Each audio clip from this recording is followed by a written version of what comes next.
What's up, Space Pirates?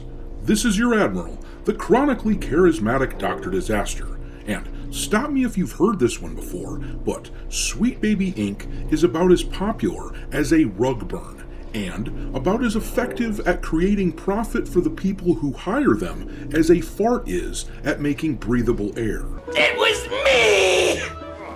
Sweet Baby has the opposite of the King Midas curse. Instead of gold, everything they touch turns to shit.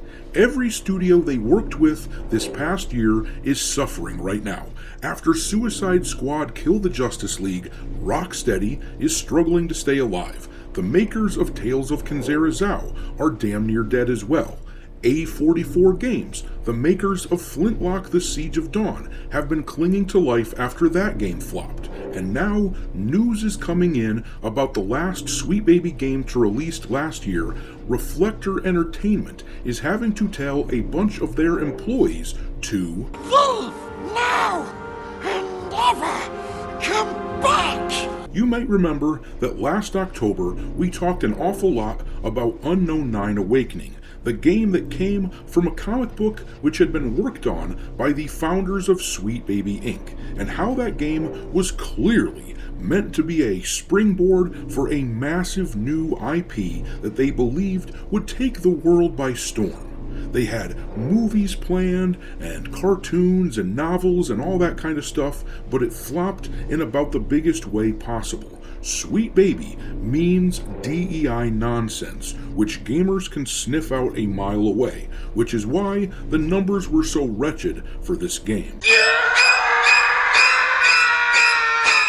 I recognized your foul stench when I was brought on board. Gamers simply find this company, Sweet Baby Inc., entirely intolerable, which is why the rest of the industry would be wise to take note of what's happening here with Reflector right now, unless the goal for your studio is to hand out as many pink slips to employees as possible, thinning the herd. There are only 6 words that should come out of your mouth when Sweet Baby comes around looking for work. Get the hell out of here.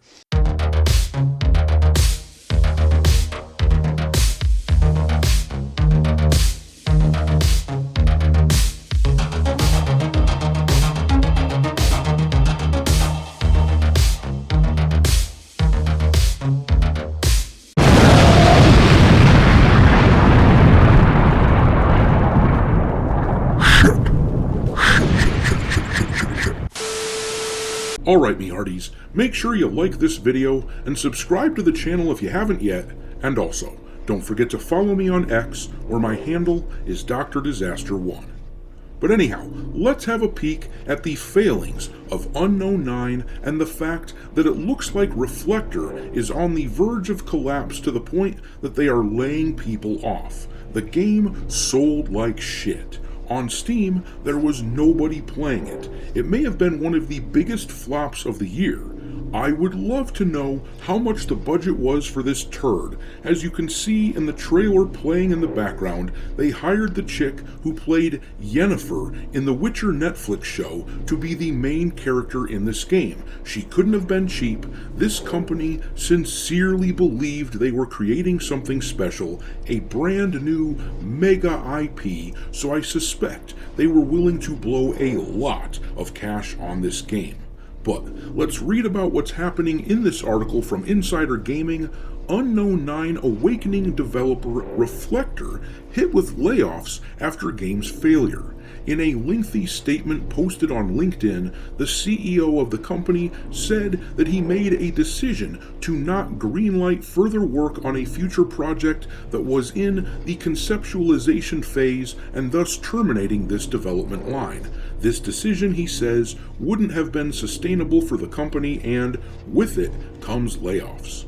This decision correlates directly with the failure of the studio's ambitious and courageous first project, a new IP with a rich transmedia universe. The performance of the release didn't come near the company expectations after numerous timeline adjustments and investments, both financially and other, and didn't warrant any further exploration in this universe.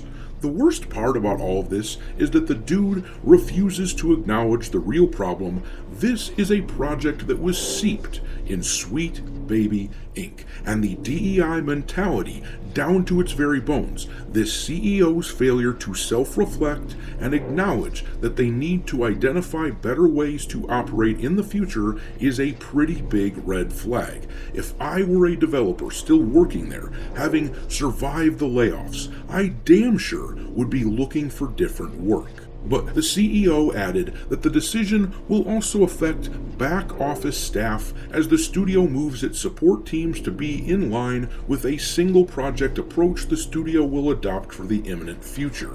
Where possible, staff will be assigned to this project based on an existing Bandai Namco IP, which is shaping up very well, he said. He closed his statement by saying that those impacted will receive severance packages, health benefits, mental health support, and more. And yeah, I'll betcha what they would prefer is a job, my dude. I hope that taking on a project like that is a lesson that these bozos learn internally. You just know they're never going to come out and publicly state that they're unhappy with the sweet baby partnership, but privately, they have to be furious. Imagine that you're one of the developers at Reflector and you've got this Unknown 9 game that you've been working on for the past few years, and then the whole sweet baby controversy takes place, and all you can do is cross your fingers and hope that nobody tracks down the correlation with this game and sweet baby. And I feel bad for any of the people working there who were just good people and had no idea what kind of controversy they were unwittingly getting caught up in. However, this is a good thing for gamers in the long run, and while I won't celebrate the loss of a job for someone who didn't really do anything wrong, I will cross my fingers that these people land on their feet and find new work, while acknowledging that the more people that this happens to at these studios where they make bad choices like this, the closer we get to a world where studios stop making decisions based on the skin color of their characters and the gender and all of the other immutable characteristics. Pretty soon there will be the brain drain, where all of these good developers wind up in the same place. They wind up in the studios that are successful. Studios like Saber Interactive, as an example, that did so well with Space Marine 2. If I were a developer, why wouldn't I want to go and work for a studio like that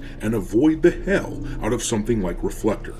And to anyone out there who still wants to claim that Sweet Baby doesn't really do anything, then ask yourself this: why hire them? Why take the risk? Ultimately, we all know that it's bullshit, that Sweet Baby is all about pushing DEI crap into games that they work on, but even if they don't, even if they didn't do that, then why in the hell bother hiring them and taking the risk in the first place? It makes no sense, and many of the teams that do it, that hire Sweet Baby, will regret their choice moving forward. Gamers are persistent and will sniff this shit out wherever it hides. But I'm going to leave it there. Drop your mockery of Sweet Baby and Unknown 9 Awakening into the comment section below, and we will talk there. Thanks for watching, me hearties. If you haven't already, your Admiral is inviting you to subscribe to the channel and become a part of the crew. Life as a space pirate may not be glamorous, but there's always plenty of booty.